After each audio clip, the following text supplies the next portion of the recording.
খাজা গরিব নওয়াজ রহমাতুল্লাহ আলাইহির কারামত অনেকে মানতে চায় না, বিশ্বাস করে না, ওলি আল্লাহ বিশ্বাস করতে চায় না। মাজার উরুস বললে শিরক আর বেদাতের ফতোয়া দিয়ে একচাটি একদিকে নিয়ে যায়। সাবধান, মাজার আর উরুস, এই মাজার ছাড়া আল্লাহর ওলি ছাড়া ইসলাম নাই। ঠিক না বেটি?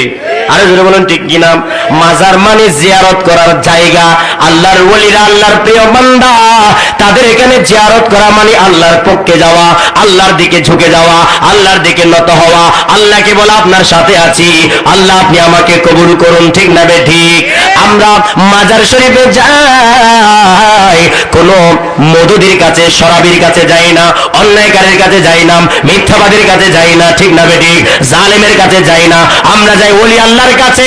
যে আল্লাহ ওলিকে পছন্দ করেন, আল্লাহর পছন্দের বান্দার কাছে যাই, যাতে আমিও আল্লাহর পছন্দের বান্দা হতে পারি। ঠিক না বেটি? হযরত সুলাইমান আলাইহিস সালামের উম্মতের মধ্যে একজন উম্মত যিনি কিতাবের কথা জানেন, কোরআনের তিনি কিতাব সম্পর্কে পারদর্শী, জ্ঞানী। এই জন্য ওলি আল্লাহ হতে গেলে, পীর মুর্শিদ হতে গেলে জানতে হয়, বুঝতে হয়।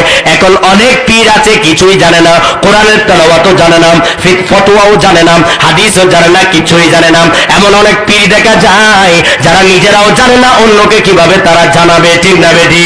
অথচ কোরআন বলছে পীর হতে হলে, মুর্শিদ হতে হলে তাকে জ্ঞানী হতে হবে, বুঝতে হবে, জানতে হবে, জাগতিক আধ্যাত্মিক জ্ঞানের অধিকারী হতে হবে। তার সিলসিলার মধ্যে তার একজন গুরু, শিষ্য, শায়েখ, মুর্শিদ থাকতে হবে, না হলে এই পীরের সিলসিলাটা বৈধ নয়। এমন পীরের কাছে বায়াত গ্রহণ করলে বৈধ হবে না। আমি যে মুর্শিদ ইমামে আহলে সুন্নাত সাইফুর রহমান নিজামী শাহ হুজুর কেবলার মুরিদ হয়েছি, আমাদের এই সিলসিলাটা হকের সিলসিলা, যার শায়েখের শায়েখ আছে। আওয়াজ দিয়ে বলুন সুবহানাল্লাহ, মাশাআল্লাহ, মারহাবা। সবাই বলুন মারহাবা, আরো জোরে বলুন মারহাবা।